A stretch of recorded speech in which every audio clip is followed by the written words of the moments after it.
tapos po kami sa aming badminton. Ito, nakikisakay ako sa kotse ni BFF papunta doon sa may Bandila.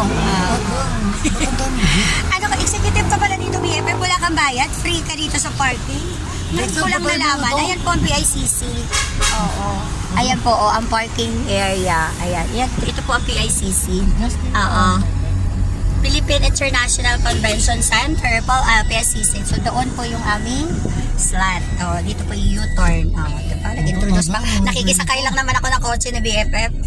O kasi dito, wala. Oo nga.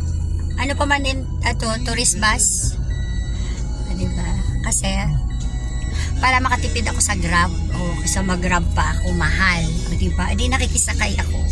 Siya rin naman nag-invite sa akin dahil siya yung may birthday. Kung hindi mo ko personal in-invite, alam mo naman ako bisibisihan. Pero dahil love kita, dahil Diyos ko, tagal na nating mag-best friend.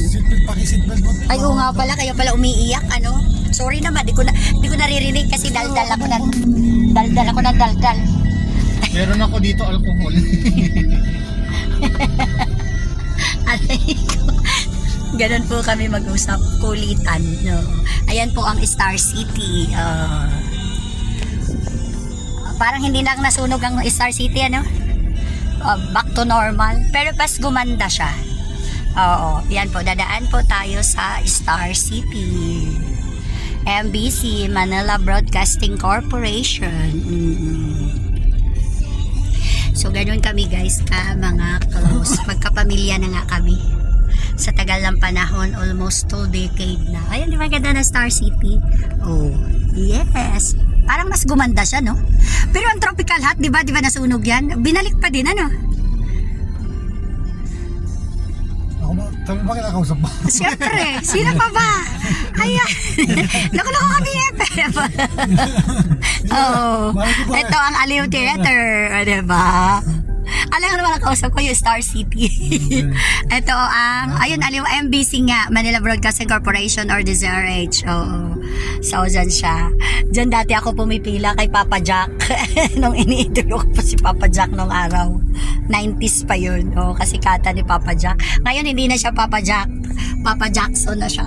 Oo. Pero, ayan o, Cultural Center of the Philippines, Liwasang, ano yun? Uy, ang ganda ng kanta ha. Uy, pinsan ng kaibigan ko ang singer na yan. Nasa Amerika na. Oo. Ay, yung original. Si Bobo Drilon, ano lang yan? Yung nag-revise. Original yan. Franklin Drilon. Ex-senator yun. Loko-loko talaga BFF.